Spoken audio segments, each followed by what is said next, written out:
Senhoras e senhores, soberania, desenvolvimento e o papel do Estado brasileiro.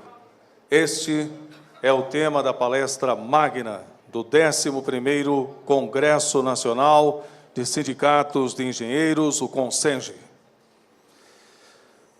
Curitibano, com mais de 30 anos de vida pública, Roberto Requião é senador da República pelo PMDB, formado em Direito e em Jornalismo.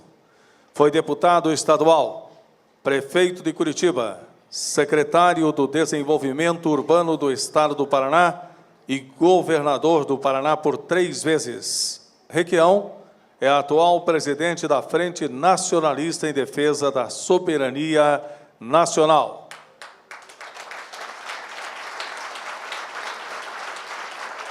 Convidamos, portanto, ao púlpito, a partir desse momento, excelentíssimo senhor senador da República, Roberto Requião, ao tempo em que nós convidamos também que componham a mesa para acompanharem a palestra magna do senador Roberto Requião, os anfitriões do evento, o presidente da FICENGE, engenheiro civil e sanitarista Clóvis Francisco do Nascimento Filho, e o engenheiro agrônomo e presidente do SENGE Paraná, Carlos Roberto Bittencourt.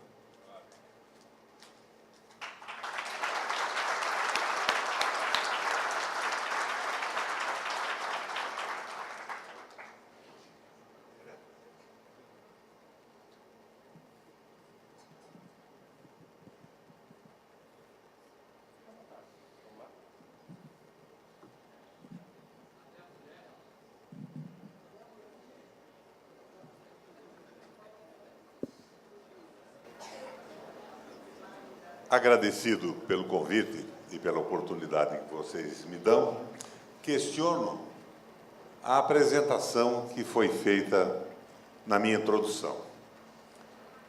Não será uma palestra magna, será uma conversa franca sobre a realidade que nós vivemos no Brasil e no mundo hoje. No teatro grego, havia sempre atrás do palco uma figura que se chamava Deus ex machina.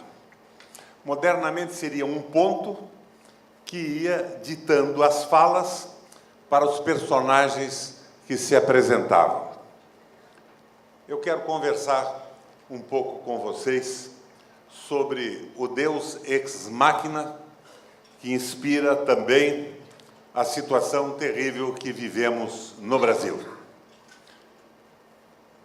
Vou abordar a nossa situação, mas antes quero traçar um contorno global do que acontece no mundo hoje e de como isso repercute no nosso país. Com a derrota do nazismo na última guerra, e a prevalência do modelo comunista na União Soviética, na Europa surge o Estado Social. Era uma preocupação com os avanços do comunismo e uma rejeição da truculência nazista. O que era o Estado Social? Era o Estado que respeitava as mulheres, que levava em consideração as diferenças de gênero.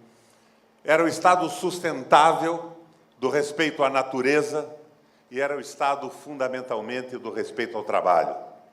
O Estado social é o Estado democrático moderno com uma visão fraterna da sociedade. Mas cai a União Soviética. Aquela comparação necessária de cada dia que levava à construção de uma evolução social no Estado europeu, cessa. E o capital financeiro organiza uma recidiva com a intenção de se sobrepor ao Estado dos direitos, ao Estado social. E essa recidiva se suporta num tripé. O primeiro ponto de apoio do tripé que pretende derrotar o Estado Social é a precarização do próprio Estado, com a prevalência absoluta dos interesses do capital financeiro através do Banco Central. O Estado precarizado passa a ser apenas um gendarme, em francês, um agente armado, para conter revoltas criadas pela supressão dos direitos e a prevalência do capital no governo dos países. O segundo ponto de apoio é também muito claro. É a precarização do parlamento, através do financiamento privado das campanhas. Os parlamentares e os membros executivos que se submetem a uma eleição direta respondem diretamente aos seus financiadores. Como diriam os gaúchos, não tem mais nenhuma responsabilidade com seus programas partidários e com seus discursos de campanha eleitoral com o qual se elege. São mandaletes do capital que os financia. E o terceiro ponto de apoio da supressão do Estado Social é a precarização do trabalho. O negociado sobre o legislado, o trabalho intermitente e a supressão dos direitos do trabalhador numa contraposição ao Estado Social e à sociedade fraterna e o comando absoluto do capital financeiro sobre a economia e sobre os povos. Fiz essa introdução dando uma moldura do que está acontecendo no mundo. É o que está acontecendo na Europa. E a contraposição a esse avanço do capital financeiro viabiliza na Inglaterra o Brexit, a saída da Inglaterra do mercado comum europeu, que se possibilitou com uma união do capital financeiro inglês se contrapondo ao euro, que nada mais é do que o Euro-Deutscher, a moeda americana e o predomínio dos bancos alemães, do Deutsche Bank, somado a uma insatisfação de populações marginalizadas, com supressão de direitos e colocadas numa posição secundária diante os direitos do capital financeiro na Europa. Esta soma viabiliza uma possibilidade eleitoral e a Inglaterra sai do Brexit. Na Itália, a tentativa de estabelecer a supremacia do capital financeiro na construção do Estado é submetida a um plebiscito. O plebiscito viabiliza a derrota do capital e o primeiro-ministro tem que se demitir. Esta política da supremacia do capital sobre o Estado social destrói completamente a Grécia, abala a Espanha, que há mais de um ano e meio não consegue montar um governo estável, capaz de dominar a economia e a construção política do país. E vai também, com a mesma força, às bases do Estado português. A Europa toda rejeita essa tese de supremacia do capital sobre a fraternidade do Estado social e as conquistas sociais dos povos ao longo de séculos. Hoje, apenas um Estado europeu supera esta situação, que é Portugal. Com uma aliança pela esquerda do Partido Socialista e de outros partidos democráticos, recusa todas as teses do Estado dominado pelos bancos centrais, a tal austeridade é deixada de lado e, na forma de recuperação de economias anteriores, na Alemanha, com Yad Shach, nos Estados Unidos, com Franklin Delano Roosevelt, passa a fazer com que o Estado invista, aumenta salários, diminui a carga horária e, com os investimentos pesados a partir da iniciativa pública, é o único país europeu a superar a crise que a Europa vive. O governo português hoje tem um apoio da ordem de 80% da população. Mas isso é o que acontece na Europa. Mas no Brasil, esta política europeia falida moribunda na Europa, que destrói estados e não consegue governar, pede asilo. Pede asilo num momento em que a corrupção toma conta da política brasileira, se associa a alguns políticos e financia um golpe parlamentar que remove um governo eleito pelo voto direto da população. Mas o que é que pretende este governo, depois de assumir o comando do país? Este governo foi eleito pelos mesmos princípios e pressupostos com que nós, brasileiros, elegemos o governo que ele derruba. Era uma proposta nacionalista, uma proposta popular, uma proposta com marcas sociais extraordinariamente bem definidas.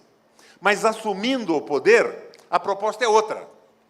Ela se suporta num documento chamado Ponte para o Futuro. Um documento que nunca passou pelo suposto partido de governo, que é o meu PMDB. Foi elaborado pelo Marcos Lisboa, por um economista gaúcho que escreve no Estado de São Paulo, e por alguns economistas de bancos ou financiados pela estrutura bancária brasileira. A Ponte para o Futuro, moribunda na Europa, pede asilo no Brasil, financia uma mudança através do parlamento e coloca de ponta cabeça todas as conquistas sociais do nosso país, viabilizadas por décadas. A tragédia é a tragédia anunciada. De uma forma didática, o que pretende a Ponte para o Futuro? Ela entra diretamente nas considerações do Consenso de Washington e da teoria da dependência, naquele livreto formulado pelo Fernando Henrique Cardoso, em parceria com Enzo Faleto, um economista italiano, naturalizado argentino, que trabalhou com o Fernando Henrique no Chile, na CEPAL. A teoria da dependência diz que nós, brasileiros, não temos empresários capazes, que nós esgotamos a nossa capacidade de criação e de construção, que a nossa engenharia não vale rigorosamente nada e que os nossos trabalhadores são incapazes. Que só há uma solução para uma possível retomada do desenvolvimento. É a dependência absoluta da nossa economia ao comando de empresários capazes que construíram os países do primeiro mundo, os países mais avançados do planeta. Esta é a tese. O Brasil, numa nova divisão do trabalho, seria transformado numa economia que regride no tempo e se transforma e se concretiza como Brasil celeiro do mundo, fornecedor de commodities, agropecuárias ou minerais, com baixo custo para os países desenvolvidos do mundo. Isso interessa fundamentalmente ao bloco norte-americano, como interessa também ao bloco da China, que se transformou na fábrica do mundo, associada com a Rússia. E nós passamos a ser o objeto de cobiça desta guerra, que não é mais a Guerra Fria, porque ideológica ela não é mais. É uma guerra geopolítica de potências tentando viabilizar as suas economias internas, sem se preocupar com o que acontece com o país provedor das matérias-primas. Agora, imaginem vocês, a nossa agricultura já é top de produtividade no mundo. Nós temos uma produtividade igual ou superior à norte-americana, mas eles queriam expandir isso. Expandir como? Expandir com a venda ilimitada de propriedades agrícolas, de espaços territoriais brasileiros para interesses estrangeiros de qualquer natureza. Então, nós não estaríamos aumentando a produtividade, nós estaríamos avançando sobre reservas naturais da Amazônia e, de repente, eles começam a agredir as reservas naturais amazônicas, liberam a área de restrição de florestas para a produção de cobre por mineradoras, principalmente as canadenses mais interessadas, neste pacote de aumento da produção. Mas esse aumento da produção com a abertura de espaço e uma tecnologia que já é nossa, estimulado por uma injeção maior de recursos financeiros, levará necessariamente, pelo uso de tecnologia de ponta e de mecanização, ao desemprego. Por quê? Nós nos transformamos em celeiro do mundo, mas nós não estamos viabilizando os necessários empregos industriais para conseguirmos uma relativa paz social e a sobrevivência dos trabalhadores e suas famílias com os seus salários. Eles perceberam isso também. E quando percebem isso, eles imaginam que podem resolver este problema da maneira com que, em determinado momento, se executou um projeto de desenvolvimento industrial na China, com as zonas especiais de exportação. Capitais norte-americanos passaram a investir na China, utilizando uma mão de obra extraordinariamente barata. Mas acontece que na China, naquele momento, por incrível que possa parecer, a possibilidade de um trabalhador ter um emprego fixo significava que ele poderia almoçar melhor e melhorar o jantar da sua família. Porque as relações de trabalho chinesas, lá pela década de 80, eram extraordinariamente precárias. Nada tinham a ver com as conquistas sociais, os direitos sociais viabilizados no Ocidente e também no Brasil, até pela política getulista e a consolidação das leis do trabalho. Muito bem.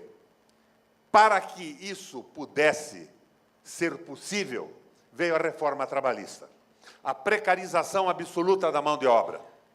E eles imaginavam que, tal como ocorreu na China na década de 80, os capitais norte-americanos viriam investir no Brasil para se utilizar de uma mão de obra semi-escravizada e a oportunidade de trabalho semi-escravizado, extraordinariamente mal remunerado, conteria a possibilidade de revolta das massas populares semi-escravizadas nessa circunstância.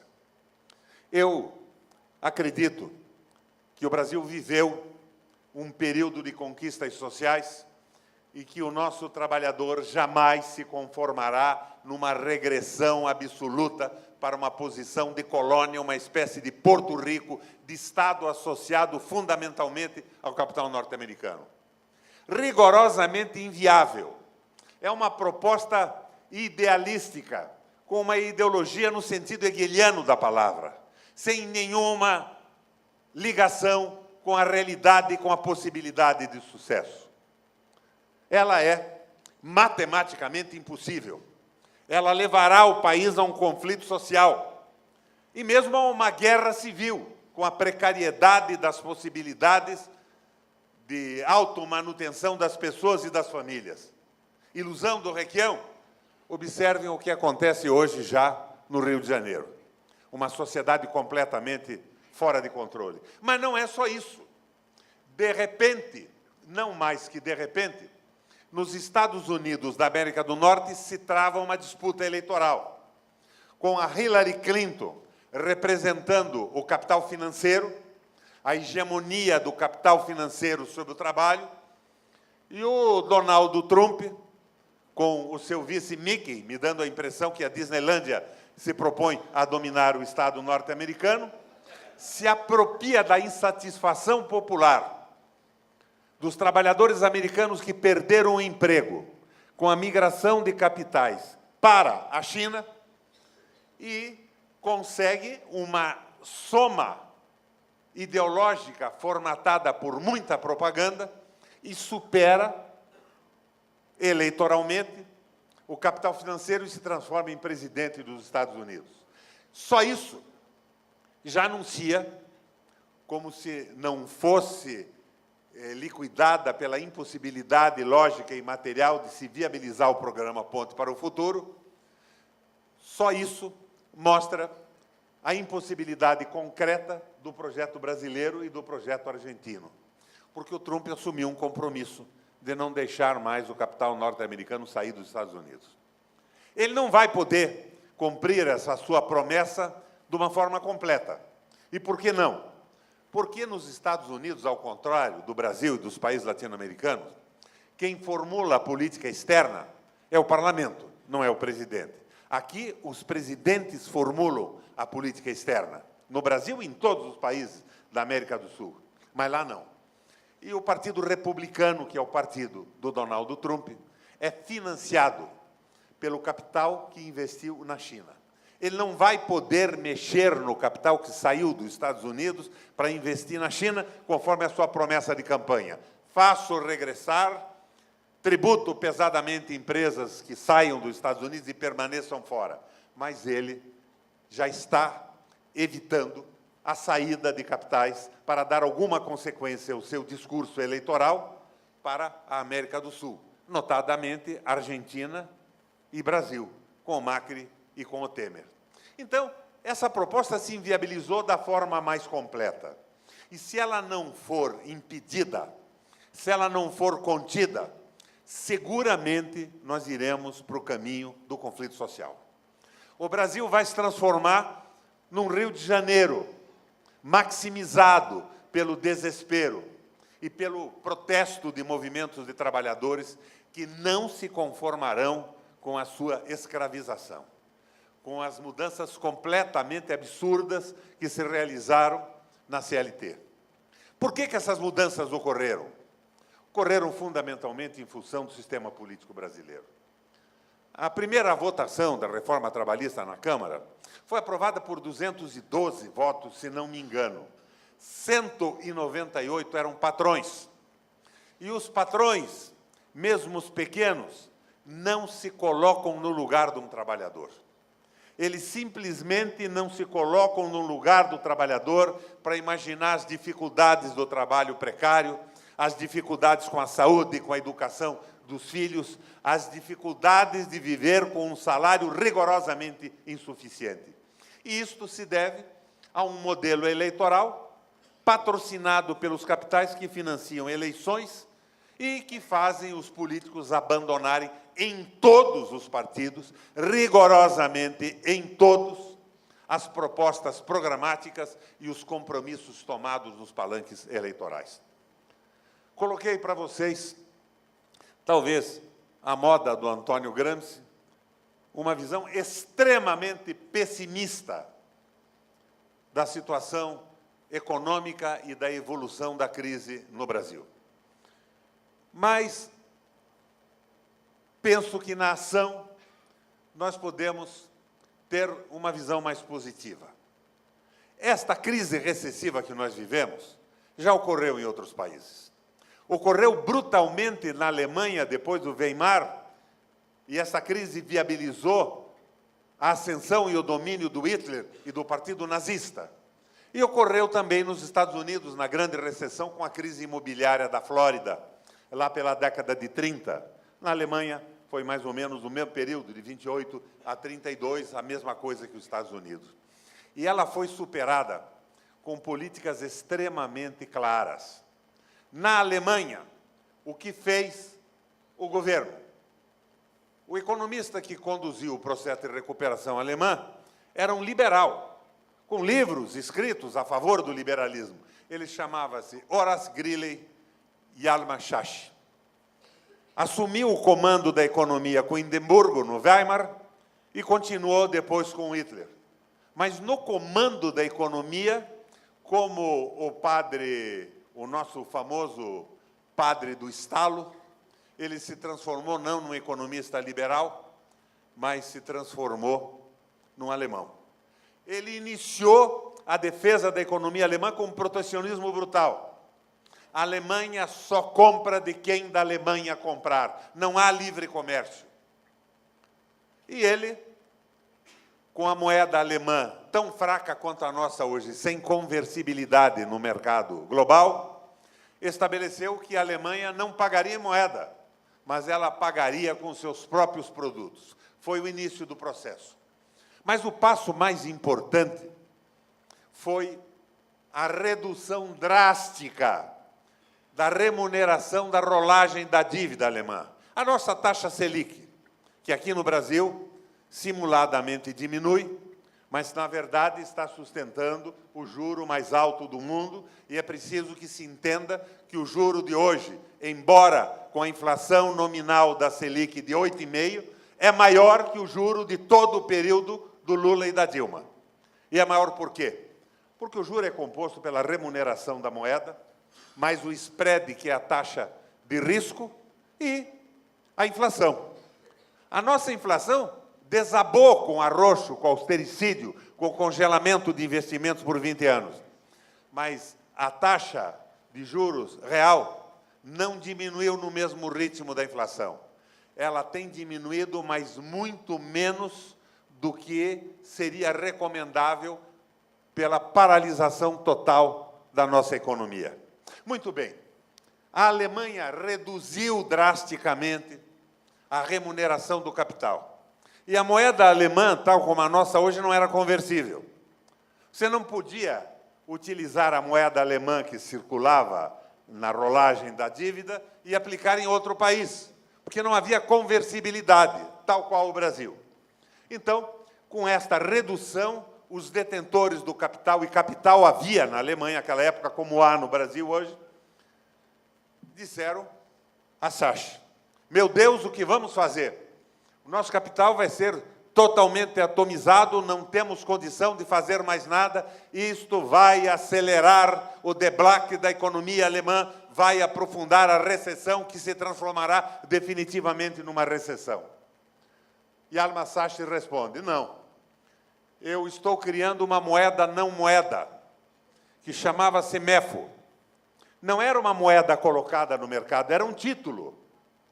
Era um título pelo qual o governo alemão garantia a investimentos em infraestrutura, programados pelo Estado alemão, em parceria com as grandes empresas que existiam na Alemanha à época, e era MEFO o nome, porque se reportava diretamente ao setor metal-mecânico.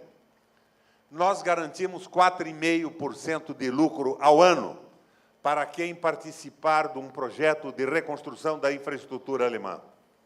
E os capitais passaram a investir, por falta de outra opção, nas autobans, nas grandes siderúrgicas, no setor metal-mecânico, que mais tarde, desgraçadamente, dá espaço para o Hitler, para o rearmamento e para a guerra mundial, com os resultados trágicos que nós conhecemos. Mas, abstraindo isso em 6 meses, a Alemanha não tinha mais desemprego. E conta a lenda que a inflação acabou numa semana, porque não havia mais a possibilidade da aplicação do capital ocioso na rolagem da dívida. O que isso significa? Significa uma aliança na Alemanha menos e, posteriormente, nos Estados Unidos mais, entre o capital produtivo e o trabalho. O capital financeiro é o capital vadio. É o capital que não produz uma peça da sua roupa, um componente de uma máquina, e vive da rolagem da dívida, aumentando o seu poder pela acumulação e esterilizando qualquer possibilidade de desenvolvimento econômico. Na verdade, esta associação regenerou a economia alemã. Exatamente o contrário do que se faz no Brasil. Nós estamos diminuindo os investimentos públicos, paralisando praticamente a economia e sonhando com uma abertura econômica absoluta, com ingressos de capitais do mundo inteiro, que jamais virão para o Brasil, nesta situação absoluta de instabilidade econômica, comemorada na noite de ontem, com a poupança do Gedel Vieira Lima, guardada num apartamento emprestado por um amigo. Porque, me perdoe, mas lá no Congresso Nacional dizem que aquilo não é produto de roubo. O Gedel, desde criança, guardava o que sobrava da sua mesada num porquinho. E continuou acumulando ao longo da vida. Ele e o Afrísio, o seu pai. É essa a explicação que o Congresso Nacional dá ao fenômeno do Gedel Vieira Lima. E mesmo com esses absurdos todos acontecendo a cada dia, ontem o Congresso Nacional votou o fim da TJLP, que é o financiamento de longo prazo que viabilizariam a possibilidade de estimularmos empresas nacionais estratégicas. Aliás, um parêntese aqui, quase que fazendo uma interrupção, um break no raciocínio que eu estava conduzindo com vocês. Este financiamento de longo prazo, esta associação do Estado com grandes empresários, foi utilizada na Alemanha, foi utilizada nos Estados Unidos e foi utilizada no Japão também. Depois da reforma Meiji, que incorporou o alfabeto ocidental, substituindo o ideograma, o Japão, através do Keidanren, fez uma associação entre as grandes empresas japonesas e o Estado. Isto chamava-se a criação dos campeões brasileiros, a criação dos campeões japoneses, dos campeões mundiais. O BNDES, num período recente, tentou fazer isso, mas com um erro básico de foco. O estímulo de empresas, que são empresas geradoras do desenvolvimento econômico, tem que ser feito com setores internos que não têm competitividade no mercado global. E por uma questão muito ligada à corrupção que vige no Brasil, a fraqueza de entendimento de macroeconomia, nós fizemos isso com um setor privilegiado, que é a agropecuária, que tem vantagem cooperativa e não precisa de financiamento algum, dado o preço baixo das nossas terras e a extensão enorme dos espaços para a criação. Daí vocês viram o BNDES financiando e a corrupção irrigando a política brasileira de A a Z, sem que nenhum partido não se lucretasse dessa patifaria. Pois muito bem, nos Estados Unidos, a crise de recessão surge com o fenômeno da quebra do comércio imobiliário da Flórida. É aquela história da doença holandesa. Supervalorizaram terras, passaram a financiar e dar garantias, receber como garantias os bancos de financiamentos enormes, até o momento que se percebeu que as propriedades imobiliárias não valiam o que os bancos tinham avaliado, não cobriam os financiamentos, os Estados Unidos quebra. E o Roosevelt, que era o presidente, festeja de uma hora para outra uma iniciativa de um sujeito que todos aqui já ouviram falar, o Henry Ford. O Henry Ford se apropria das ideias de um economista, importantíssimo na época, importante hoje ainda, Cabral, chamava-se Taylor. O princípio do Taylor era o seguinte: você aumenta a produtividade de uma indústria, de um contexto industrial, com a especialização do trabalho. Trabalhadores especializados vão produzir melhor e mais no mesmo tempo. Ford acopla o Taylorismo à linha de montagem. Um grupo de trabalhadores se especializa para montar uma caixa de troca, outro diferencial, o outro monta as rodas, outro grupo trabalha na pintura. E você tem uma velocidade de produção do produto final, que no caso do Ford era o seu veículo, o Fordinho, com um custo muito mais baixo. Ford foi copiado nos Estados Unidos de A a Z. De um momento para outro, toda a indústria norte-americana passa a utilizar o Taylorismo na linha de montagem, a moda do Henry Ford. E o Roosevelt resolve premiar, condecorar o Henry Ford. Paz, meus senhores, o Ford recusa o prêmio. O Roosevelt, mas como você recusa o prêmio se está salvando a economia norte-americana? O Ford responde ao presidente: não, nós estamos inviabilizando definitivamente a recuperação econômica dos Estados Unidos. Por quê? E ele explica. Porque se um empresário, diminuindo os salários ou utilizando a especialização, comparativamente se coloca numa posição superior à dos seus concorrentes, naturalmente ele vai ganhar o mercado. Mas quando um país inteiro faz a mesma coisa, utilizando a linha de montagem, a especialização, vai acabar com a demanda, porque nós vamos produzir muito mais do que os Estados Unidos pode comprar e os trabalhadores podem adquirir com o salário que ganham. Meu Deus, diz o Roosevelt, o que eu faço então? Veio a primeira proposta fundamental do New Deal, que é a negação de toda a asneira que faz o atual governo do Brasil. Ford propôs: diminua a carga horária dos trabalhadores. Menor carga horária, mais gente trabalhando. e garanta por lei o salário mínimo para viabilizar o poder aquisitivo. E aí começou o New Deal, que pasmem também os senhores. Posteriormente, confessa o Roosevelt, na sua despedida de uma visita ao Brasil, teria sido inspirada também por algumas medidas tomadas pelo Getúlio Vargas. Ele diz expressamente que as ideias do novo pacto americano, do New Deal, se suportaram em ensinamentos que ele aprendeu com Getúlio Vargas no Brasil. É o getulismo, é a CLT, é as garantias trabalhistas todas. Então, vocês veem, nós estamos na contramão disso. Nós estamos aumentando carga horária, diminuindo o salário. Nós estamos impedindo investimentos públicos. Nós estamos levando o Brasil a uma inevitável guerra civil que já está ocorrendo. Já havia um embrião disso. Em 1980, senhores, o Brasil produzia industrialmente mais do que a Tailândia, a Malásia, a Coreia do Sul e a China. Eram os famosos tigres asiáticos em franco desenvolvimento. Nós produzíamos mais industrialmente que todos eles juntos, na década de 80. Hoje, nós não produzimos 15% industrialmente do que eles produzem. Nós não temos mais capacidade de produção industrial e nós não temos empregos industriais, que são, de resto, os empregos que podem ser bem pagos e viabilizar a vida de um trabalhador. Convidei outro dia o general Vilas Boas, o comandante do Exército, para uma conversa na Comissão de Relações Exteriores do Senado.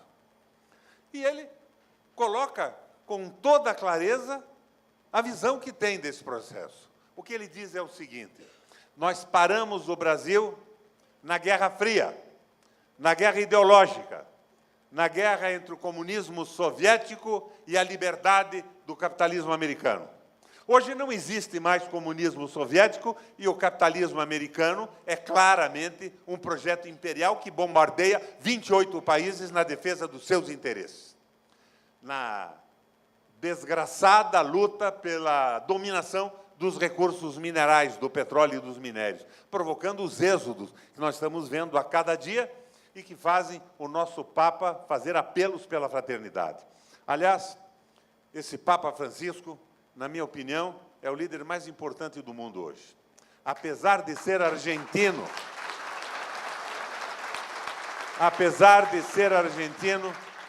é uma figura notável. Quando os homens mais ricos do mundo e os dirigentes dos estados mais importantes se reuniram em Davos, o Papa mandou um recado. O capital é bom quando ele produz nova tecnologia. O capital é bom quando é aplicado numa fábrica, garante empregos, produz bens, implementos industriais, quando ele dá consequência ao seu investimento. Mas o capital financeiro não pode dominar o mundo. E se reporta a Bíblia: não se pode servir a Deus e a Mamon. Quem é o tal do Mamon? Lembro do meu tempo do seminário. O nosso reitor explicava: Mamon não é nem outro Deus, nem o diabo. Mamon, em hebraico, é uma palavra que singelamente quer dizer dinheiro. Nós não podemos nos subordinar ao dinheiro, ao desejo diabólico de acumulação, ao fim da fraternidade, ao Estado único, dominado por um Banco Central único, primeiro pelos bancos centrais nacionais e regionais, sem nenhuma perspectiva de vivermos a aventura humana, da felicidade através do trabalho, da garantia de acesso à educação, à saúde para os nossos filhos, e a uma evolução financeira, um crescimento econômico. E isso está ocorrendo na contramão da visão da Bíblia e do Papa.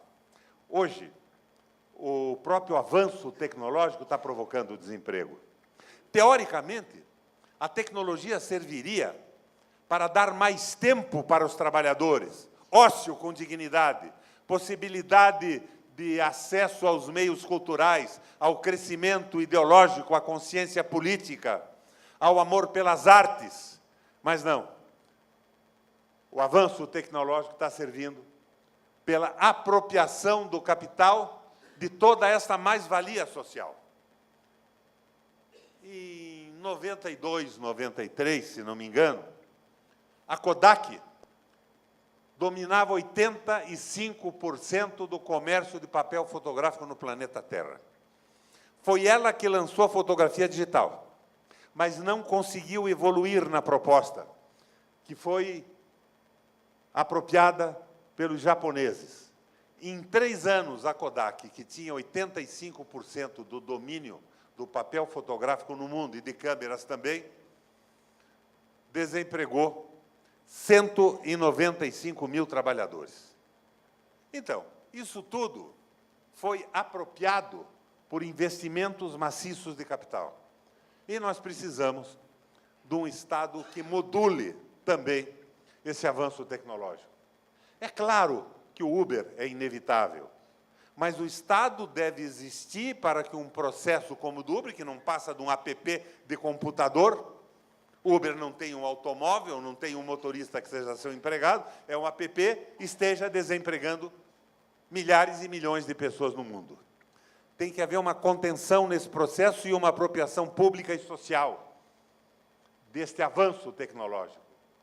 Mamon tem que ser afastado do caminho da evolução tecnológica. E nós, no Brasil, companheiros, estamos num erro simplesmente brutal, que foi facilitado também por uma corrupção que ocupou a estrutura partidária brasileira. Dói na alma, mas companheiros nossos, pela cobiça, pela vaidade, avançaram aonde nunca deviam ter pisado.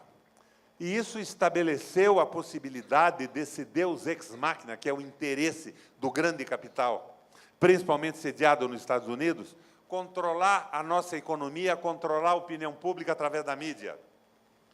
Quando a Lava Jato começou, eu saudei a Lava Jato na tribuna do Senado com entusiasmo. E eu continuo achando que o fato dela ter destampado essa tampa da negra corrupção brasileira é fascinante. Mas eu não consigo deixar de ver que ela se especializou, pelo menos na sua base curitibana, nos políticos progressistas e nacionalistas, deixando de lado os outros. Não de uma forma total e absoluta, porque ela saiu de Curitiba. E juízes e promotores existem, às centenas e aos milhares, querendo ocupar também os seus 15 minutos de notoriedade na televisão. O Cabral, lá no Rio de Janeiro, foi apanhado por um sujeito mais ou menos adoidado, que diz que os seus olhos brilham quando combatem a corrupção, como se ele fosse um anjo do Senhor, portador da sua espada, para redimir a humanidade. Mas nós sabemos que a corrupção e a cobiça penetra todas as instituições brasileiras. O Judiciário, o Ministério Público, a Polícia Federal, todos são passíveis de acertos e de erros. E esses erros têm que ser disciplinados. Não foi por mais do que isso que eu acabei relatando o projeto de lei de abuso de poder, para estabelecer uma contenção e evitar o endeusamento de algumas categorias. Porque vocês sabem que um juiz comum pensa que é Deus. O juiz de segunda instância acha que pode ter alguma coisa de divindade. E os da terceira instância têm certeza que são os senhores do universo. E eles são tão passíveis de erros quanto somos todos nós. Não vou aqui desfazer o trabalho da Lava Jato. Este juiz Sérgio Moro trabalhou paralelamente com o meu governo numa época em combate ao narcotráfico, não é da CIA, não é nada, mas eu o vejo como um sujeito fascinado pela economia norte-americana e pelo liberalismo econômico, que é um erro na história do mundo. Então, minha gente, o que eu queria dizer a vocês é que nós temos que conter isso. E nesse esforço de contenção, nós organizamos no Congresso Nacional, apesar de todas as mazelas, uma frente nacionalista pela soberania do país, que conta hoje com 201 deputados e 18 senadores. E nós estamos percorrendo o Brasil para ter essa conversa. Não é uma conversa partidária, mas é uma conversa de esclarecimento que pretende levar o país a uma frente nacionalista e popular que se opõe ao entreguismo. Nós estamos lutando para que, nas próximas eleições, junto com a votação, tenha um referendo para que o povo diga sim ou não a essas medidas amalucadas de entreguismo de terra, de reforma trabalhista, de entrega da Amazônia, de entrega da Petrobras. Na Alemanha, Armaschach retomou o desenvolvimento econômico com grandes empresas do setor metal mecânico associadas com o Estado através da MOF, desse título que garantia uma remuneração para os investidores. O Brasil tem saída. Se nós nos inspirarmos nesses modelos de recuperação de crises, nós saímos da mesma forma e muito rapidamente. Mas, no Brasil, a Petrobras era responsável por 70% dos investimentos realizados no país.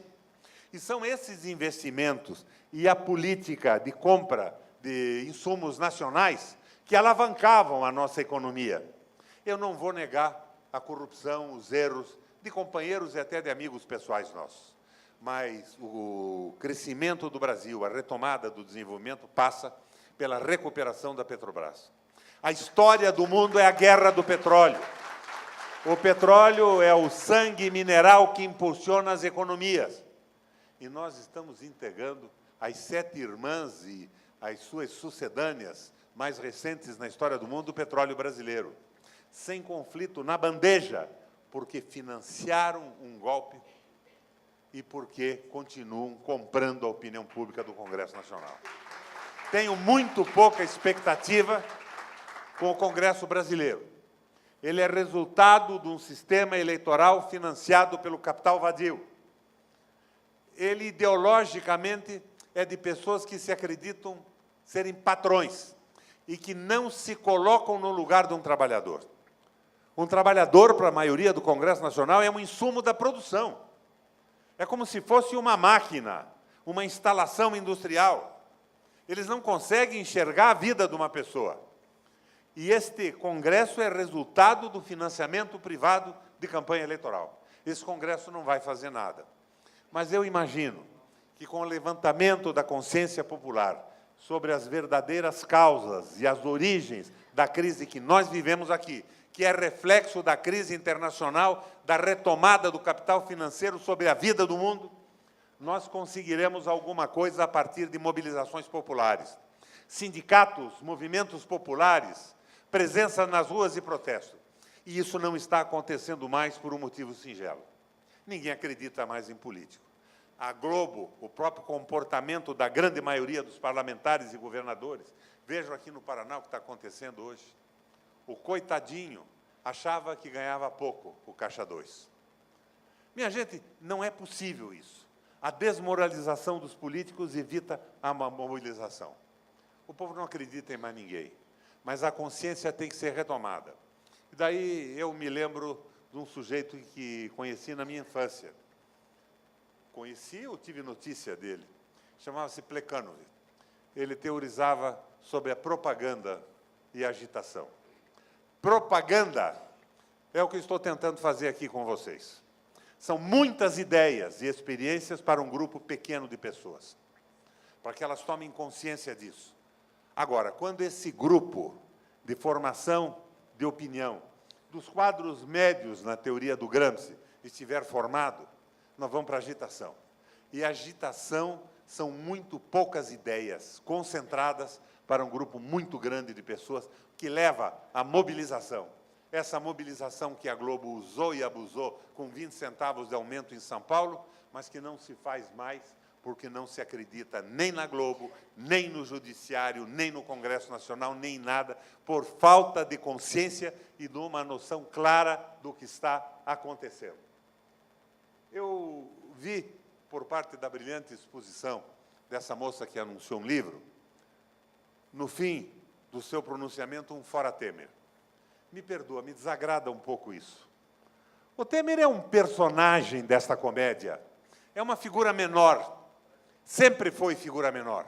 É o político rolha de cortiça, que nunca afundava no Congresso Nacional porque negociava com todas as forças, corruptas, não corruptas, de direita ou de esquerda.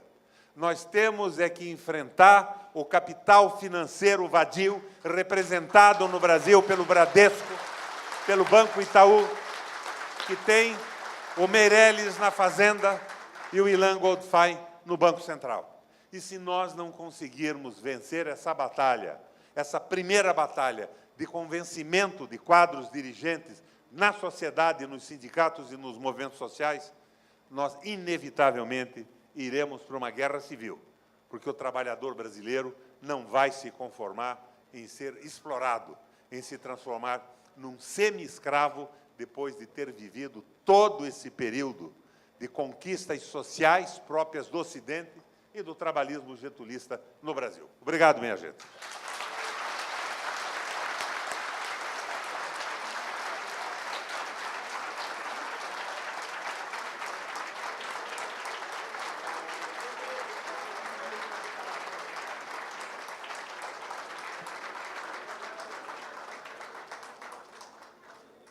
Nós agradecemos as palavras do excelentíssimo senhor senador Roberto Requião, o 11º Congresso Nacional de Sindicatos de Engenheiros, uma realização da FICENGE com o SENGE Paraná, tem o apoio do DIESE, patrocínio da Itaipu Nacional, da Mútua Nacional, do CREA Paraná e do Instituto Municipal de Turismo de Curitiba. Acompanhem e compartilhem a transmissão e as notícias pelo Facebook da FICENGE. Em nome da FICENGE, agradecemos a presença de todas e de todos e encerramos assim a solenidade de abertura deste 11º Congresso Nacional de Sindicatos de Engenheiros, o CONSENGE. Nós convidamos a todos os presentes para o coquetel, que será servido no mesmo local em que foi realizada a apresentação cultural no piso inferior, ao tempo em que convidamos os diretores da FICENGE, coletivo de mulheres e presidentes de sindicatos para uma foto em frente ao painel da FICENGE na saída deste auditório à direita. Um excelente congresso e uma boa noite a todas e a todos. Obrigado.